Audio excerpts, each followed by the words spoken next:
Good on you. And good afternoon to the parents who've joined us this afternoon to go through some of the things to do with the Pride Home Learning Challenges, which you may have been engaged in before, heard about. And it's a new thing that we trialled last year in terms of junior Pride in our school.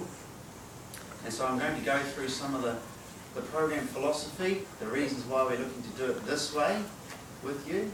And I believe we've even got a student who might talk to you as well from the junior school who talk about last year's Pride to you.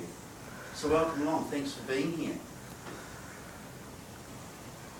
So Pride stands for, the P in Pride stands for personal and partnership. Okay, it's personal to kids and it's a partnership between the home, school and the children. The R stands for responsibility and respect. The I stands for innovation and integrity. It is. Pride's in here, guys. Sorry. The D stands for development and determination. And the E stands for excellence and empathy. So pride has those meanings, those letters mean those things. And we can pull those meanings apart. Welcome parents who've just rolled in now. That's great. We've only just started. So the Pride model came from a school in Christchurch. Put your hand up if you know where Christchurch is. Well done. Now it's South Island. And they developed this program. And now this program is now in over 100 schools in New Zealand. So it's actually grown and grown across a number of schools in New Zealand who are doing this. Come on in people, there's some more chairs down the back here. Good to see you. And the schools have adapted the Pride to suit their own school. And that's a big part of it. You can customise it to suit your own school. So the change of the philosophy behind it was that in 2006, Windsor School found that students, especially boys in that year 4 and up, were being disengaged from their learning, and homework was causing all sorts of disagreements and even serious arguments at home. There were homework tasks given that were just basically photocopied sheets, go home and do this, bring it back. You might or might not get it marked. Kind of what we call a chew and spew it. You chew it and you give it back. And no real significant meaning behind it. Some of the tasks in here are fine, but some are out of context and they have no real meaning for the kids. So Windsor School did an optional homework thing, and they found that over time there was more and more uptake with Pride. More children wanted to get involved. And so there's the information how it grew. Some of the misconceptions about homework, that it's good for you. Professor from Auckland, John Hattie, has done a lot of research into homework and has found that the advantage of homework is actually minimal. The impact on the learner is in fact minimal. However, on the other flip side, feedback, which is giving feedback to children about their learning, is high in terms of its impact for learning. Misconception that it's to prepare you for high school. That teachers believe that it's what parents want, and that parents believe it is what teachers want. Okay, teachers have 30 hours with you, or 25 to 30 hours of a week working with your children, putting extra on top of that in terms of non-effective work is not doing them any favours, but they thought you wanted, and you probably thought they wanted.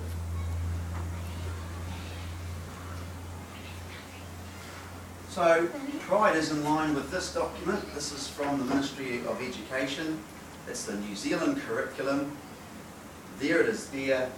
And inside this document talks about excellence, talks about innovation, inquiry, diversity, equity, community and partnership, which Pride is a big part of, ecological sustainability, integrity and respect. And those words there in this document really do through the Pride program.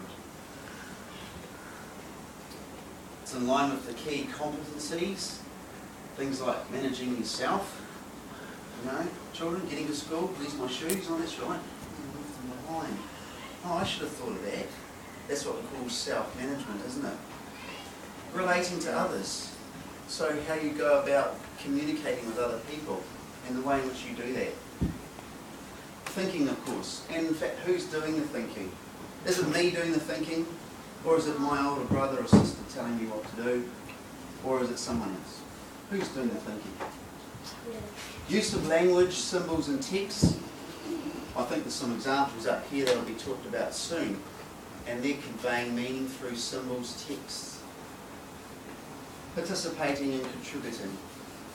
And we know there's been some amazing Pride challenges completed that participate to our little community here at Tahuna and even the wider community beyond. More importantly, it's in line with this vision for the school. Right? And the children of the school will have seen this around the school in classrooms, in the staff room, in the office, and it's what we are striving towards, isn't it? Who's seen this then? I certainly have, a number of times.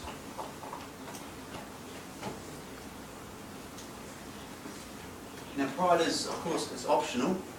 It's forcing you to do the Pride, but it's not only for Year 3 and Year 6, or Year 3 to Year 6.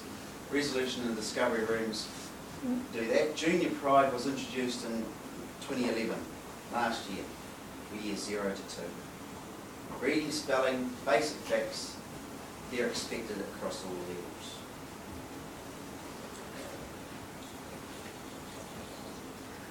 So the 4 categories for Pride are academic excellence, physical and outdoor excellence, creative excellence, service and giving excellence. Ben, did you want to take a moment to say some of the things you worked at last year? Would you like to have a talk now?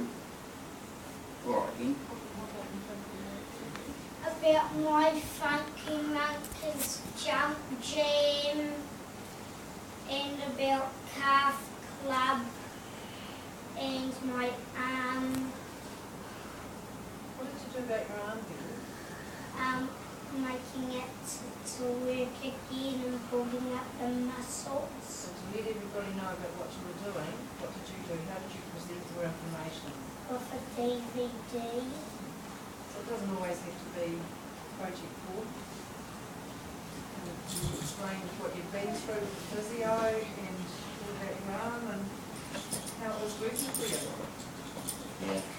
Funky Monkeys, that was all presented, Ben taught us a song at Jump Jam to the Funky Monkey music. We had to practice that beforehand.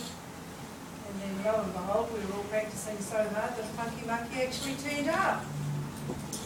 And moved and grew with us. Which was amazing. So your actual homework project made a lot of smiles on faces here at school, because that wouldn't have happened if you weren't working at that project. So that's why the ripple effect here comes into play under these 4 areas. And at the end of it, Junior Pride, the certificate's awarded at the end of year prize giving. This is an example of a year 5. Theirs is more spelled out into categories. There's 5 different areas, if you like, within service and giving. So it could be a suggestion: plant and grow 3 vegetables for your family, or give away, or to give away to someone. Within each of them, though, there is a design your own challenge. Providing that the teacher sees the planning behind that, that gives you the scope to take on many a challenge under these headings, any that you like. And keep in mind, they don't have to cost money. They could in fact be a trip you're planning as a family anyway to go somewhere. And you just want to pull out the learning that's involved with your children while you're on the way, and give some sort of evidence to say, well, This is your child's learning